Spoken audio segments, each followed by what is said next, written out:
Os destaques da semana entre os julgamentos do plenário do Supremo Tribunal Federal você confere aqui na TV Justiça. É o Plenárias que está começando.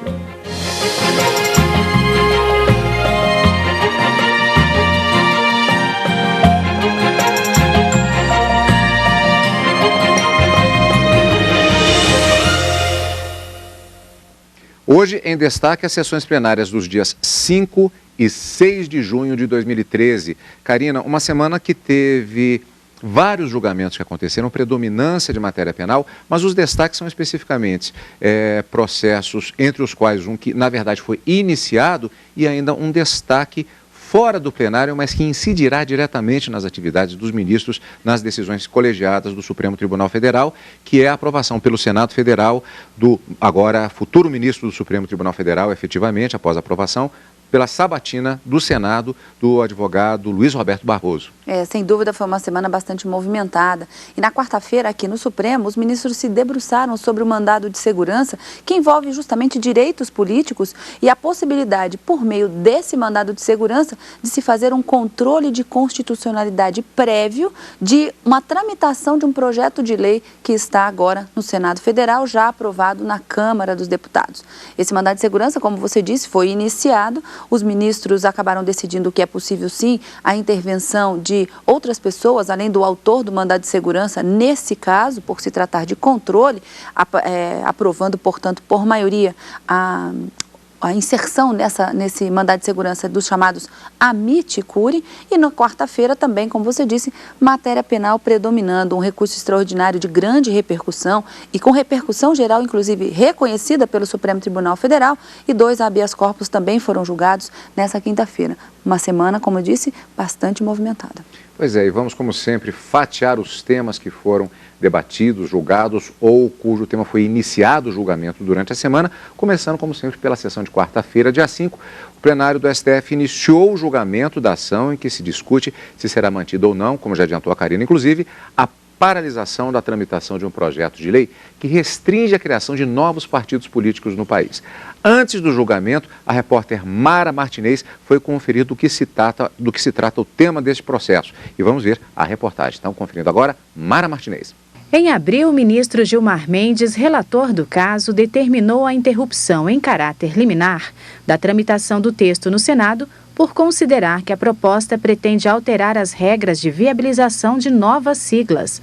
O senador Rodrigo Hollenberg ajuizou no Supremo um mandado de segurança contra ato ilegal, abusivo e inconstitucional, já praticado, inclusive, pela Câmara dos Deputados. Quando entendemos que o Congresso está descumprindo a Constituição, há uma decisão recente do Supremo Tribunal Federal interpretando o alcance do princípio da liberdade de organização partidária, e no nosso entendimento nós não podemos modificar por uma lei ordinária um entendimento do Supremo, uma interpretação do Supremo sobre a Constituição, especialmente porque esse entendimento vai trazer prejuízos materiais irreparáveis aos partidos que estão em formação. No recurso apresentado, o Senado discorda das conclusões do ministro relator, no sentido de que o projeto de lei complementar ofenderia a Constituição Federal.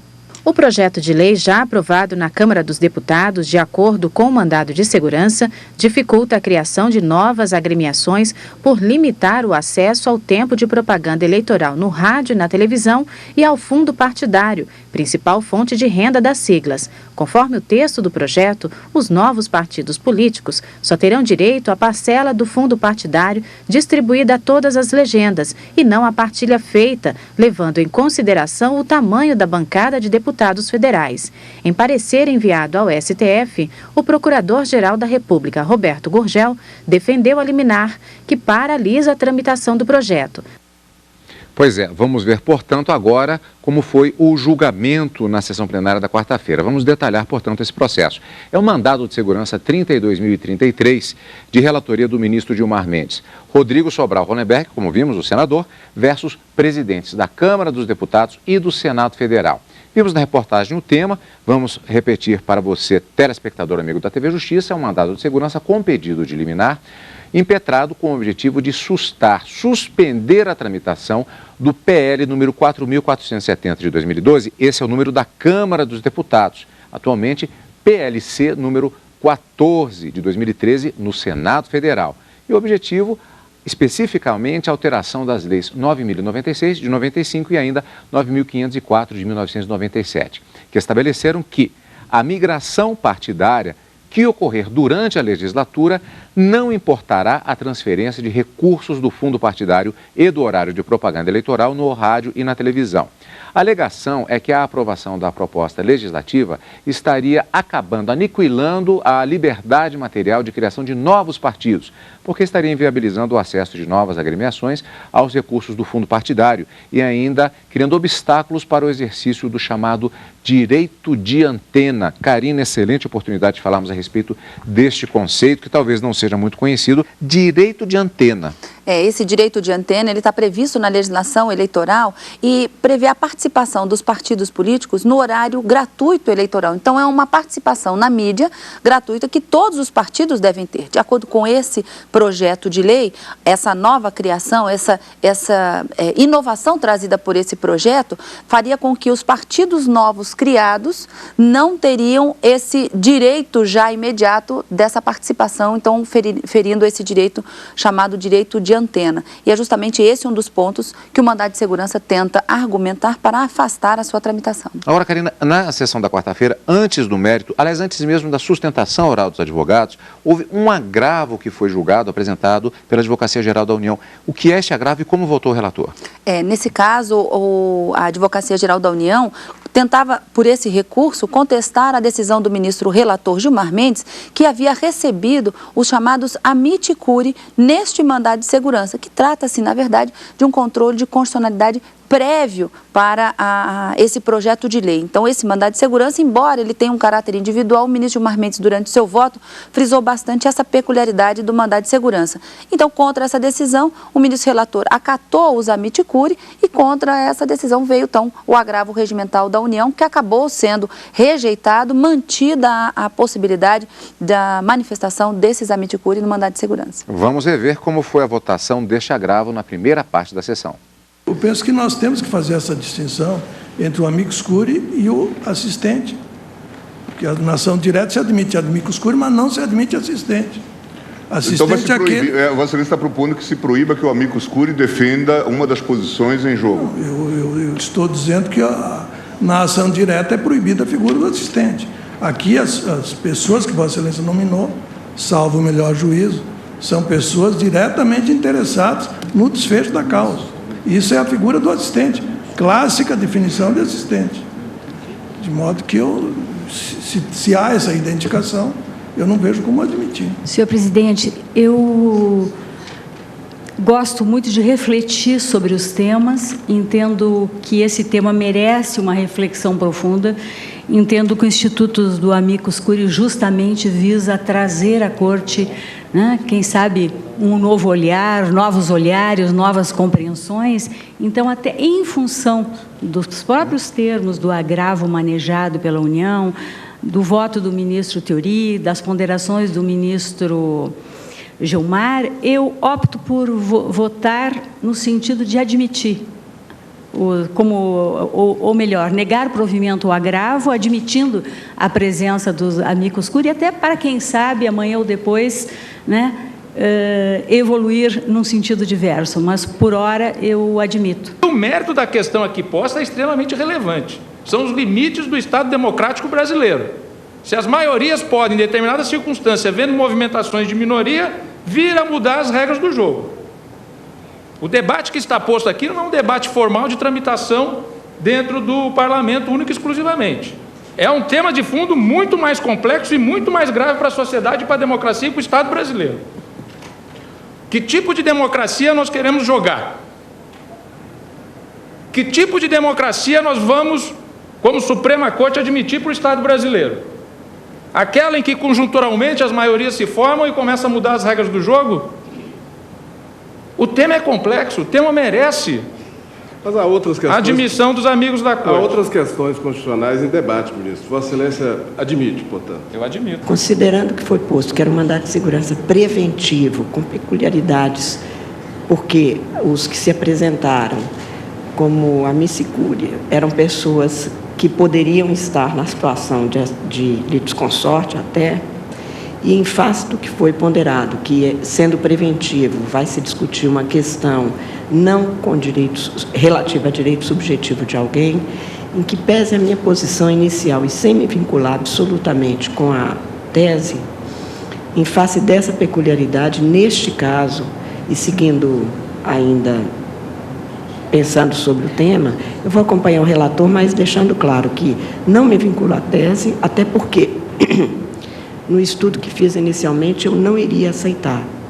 Em face dessas ponderações é que estou, portanto, aceitando pela matéria, pelo objeto e por ser preventivo. Se for um mandado de segurança de natureza ordinária, claramente a jurisprudência da Corte é contrária e solidamente, enfim, contrária à admissão desta figura. Então, senhor presidente, com o devido respeito pelo sempre abalizado voto e as ponderáveis razões apresentadas pelo ministro relator, eu voto no sentido provimento do agravo para não admitir os amici curiae no mandado de segurança, especialmente neste mandado de segurança.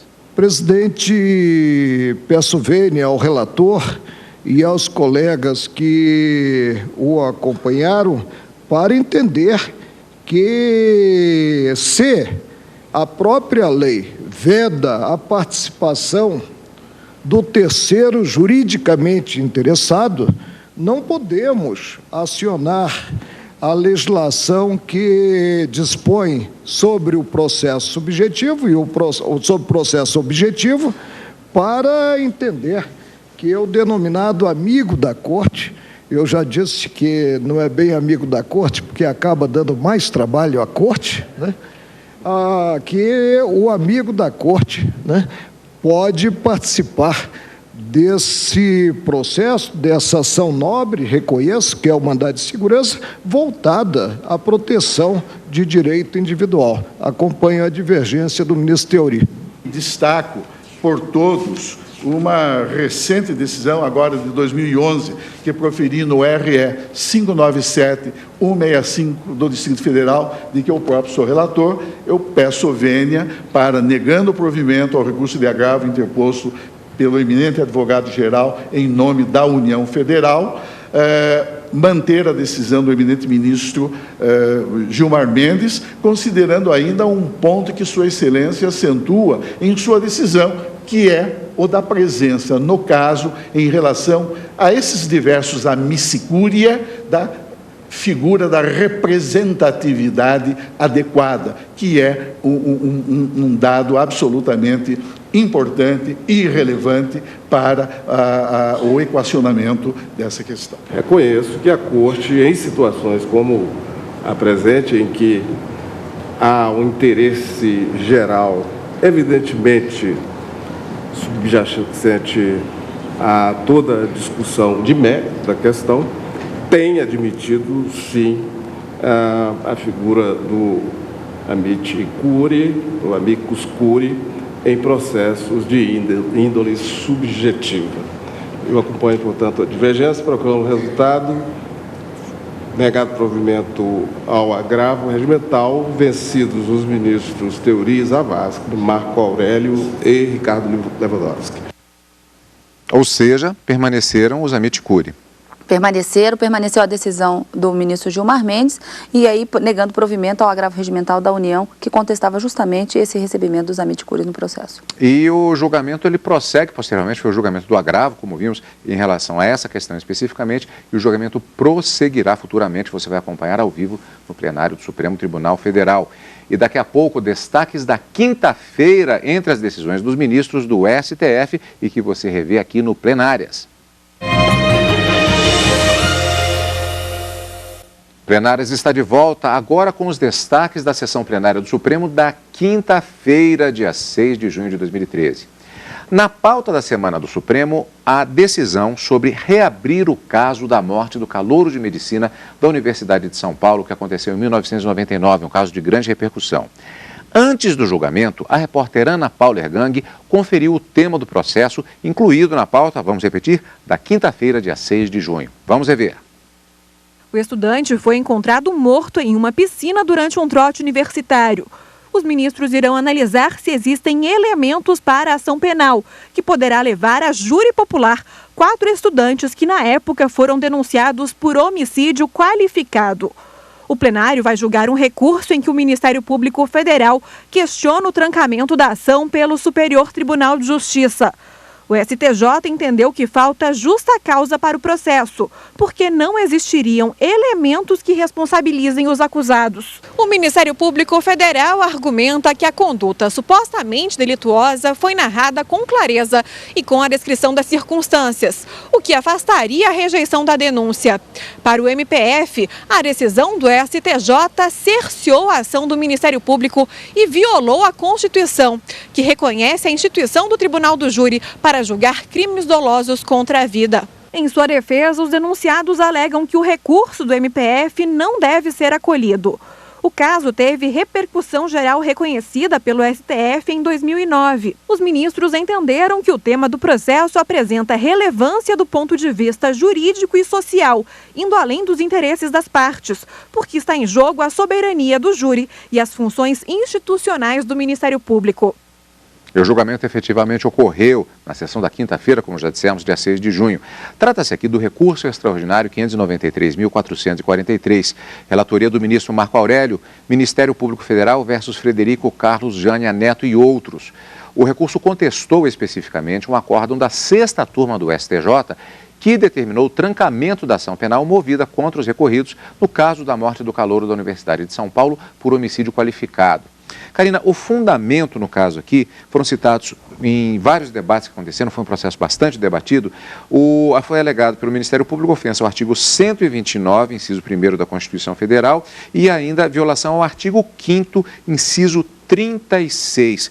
Do que tratam esses dispositivos? O Ministério Público entendeu que haveria uma inconstitucionalidade porque a sua atuação estava sendo, de uma certa forma, impedida, já que ele acreditava que trazia vários elementos de prova ou indícios que seriam suficientes para levar esses acusados a um julgamento perante o Tribunal do Júri. Mas esse não foi o entendimento do STJ. Para o STJ, não houve qualquer violação do artigo 129, que trata justamente das funções institucionais do Ministério Público, entre uma delas, a instituição de promover privativamente a chamada ação penal pública, conforme determina o próprio Código Penal. Há determinados crimes que são públicos e só o Ministério Público pode promover a ação penal, outros que são privados, outros são condicionados à representação da vítima, e quem delineia tudo isso é o Código Penal.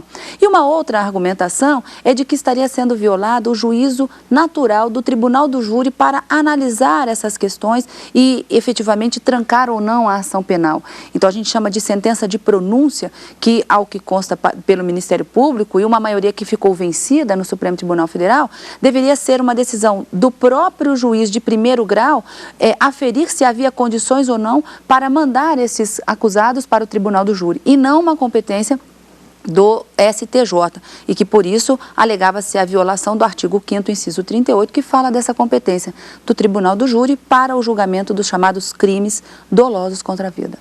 Pois é, voto do relator ministro Marco Aurélio.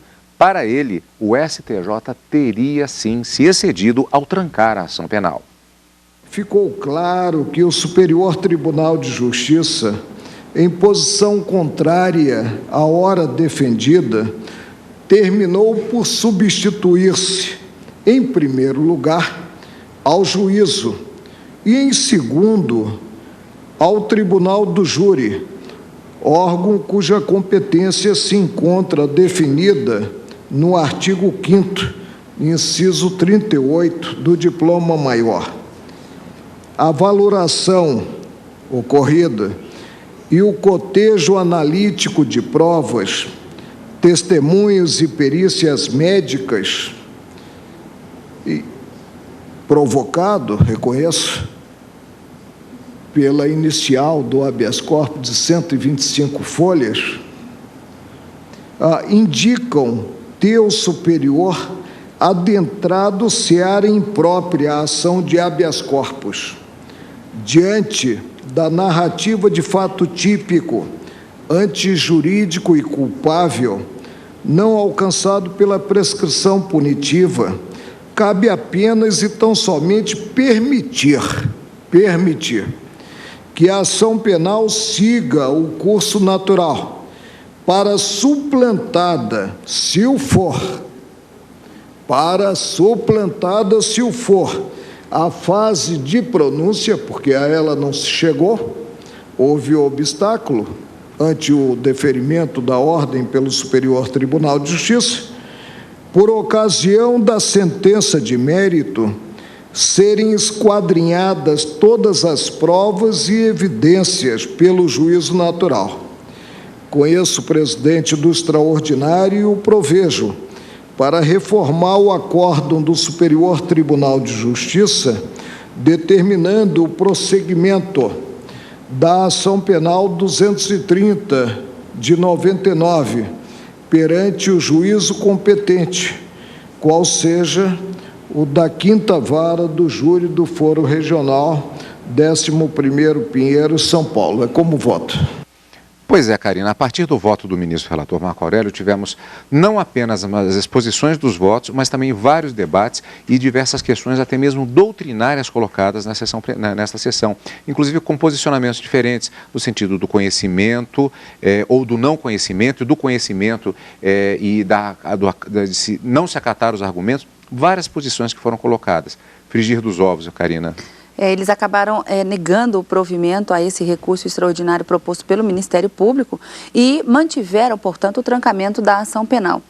O ministro Celso de Mello, inclusive no seu pronunciamento, muito falou, não só o ministro Celso de Mello, mas os demais que também votavam nesse sentido, sobre a justa causa para a propositura do habeas corpus e entenderam que provas lícitas, idôneas e insuficientes seriam justa causa para deferir o habeas corpus e, portanto, trancar a ação penal, conforme fez o seu Superior Tribunal de Justiça, que não teria havido usurpação dessa competência e, portanto, ficaram vencidos apenas o ministro Marco Aurélio, Teori Zavascki e o ministro Joaquim Barbosa.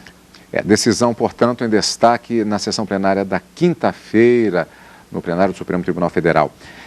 Outra decisão que marcou a semana, que aconteceu fora da própria Corte, mas que incide diretamente, não apenas no Supremo Tribunal Federal, mas também nos trabalhos do plenário, foi o fato de que o advogado Luiz Roberto Barroso, indicado ao cargo de ministro do Supremo Tribunal Federal, teve o nome aprovado pelo Senado. Aos 55 anos, ele vai assumir a vaga do ministro aposentado Aires Brito. Você vai conhecer agora um pouco da trajetória do futuro ministro do Supremo Tribunal Federal.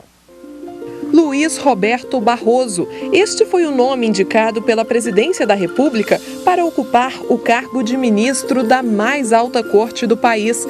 A vasta experiência explica a escolha do nome. Atua como advogado e procurador do Estado do Rio de Janeiro, professor titular na Universidade do Estado do Rio de Janeiro desde 1982. É doutor pela mesma universidade e mestre pela Yale Law School. Se destaca também pela atuação no exterior.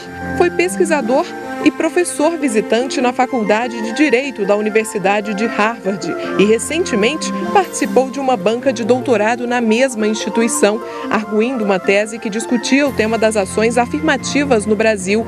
Luiz Barroso também é conferencista em universidades da Polônia e da França. É autor de livros na área de direito constitucional e dá palestras em congressos e eventos. Luiz Roberto Barroso já atuou em casos de grande repercussão. Fez sustentações orais aqui no Supremo Tribunal Federal na defesa de Cesare Battisti e outras questões delicadas, como pesquisas com células tronco-embrionárias e interrupção da gestação de fetos anencéfalos. Nascido em Vassouras, interior do Rio de Janeiro, Luiz Roberto Barroso seguiu os passos dos pais. O pai foi procurador do Estado e aposentou-se pelo Ministério Público. A mãe era advogada, formou-se pela Faculdade Nacional de Direito nos anos 50. Barroso é casado e tem 2 filhos. Se divide entre o Rio de Janeiro, Brasília e Itaipava. Aos 55 anos, chegou a um momento importante da vida. Em entrevistas à TV Justiça, já compartilhou um pouco do conhecimento que possui. Justiça significa dar a cada um o que lhe é de direito na justa medida.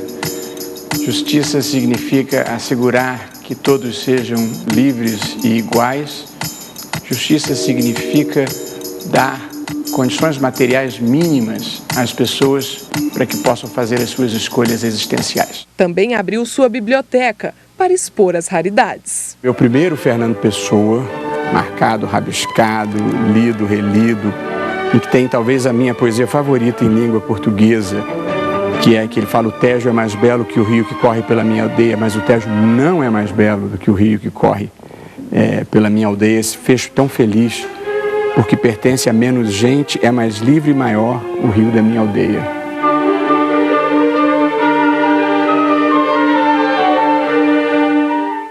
Pois é, Karina, temos até uma coincidência interessante aí. O agora futuro ministro Luiz Roberto Barroso, gostando de poesia, foi a expressão que você utilizou no direto plenário. Há uma continuidade poética na medida que a cadeira era ocupada antes pelo ministro Aires Brito, que é um poeta. Também eu dizia de uma hereditariedade poética na cadeira do ministro Aires Brito e agora preenchida com o ministro Luiz Roberto Barroso, sem dúvida. E lembrando que estes são os destaques da semana e a posse também do ministro Luiz Roberto Barroso, quando marcada efetivamente, você vai acompanhar ao vivo aqui na TV Justiça. E na próxima semana temos mais julgamentos, né, Karina? Na quarta e na quinta-feira, ao vivo, com o direto do plenário e no final de semana com plenárias. Obrigado pela companhia, como sempre, e continue aqui na TV Justiça.